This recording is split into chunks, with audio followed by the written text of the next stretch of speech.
Hello friends! In this video, I will guide you through how to fix Minecraft connection timed out error, Getsockopt.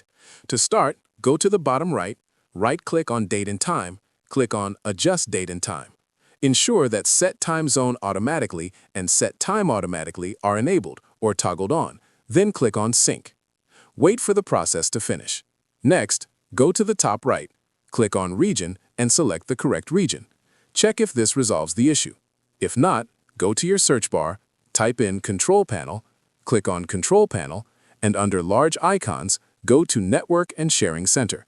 Click on it, then go to the top left, click on Change Adapter Settings. Double-click on the network you're currently using and click on Properties. Go to Find Internet Protocol version 4 or TCP/IPv4.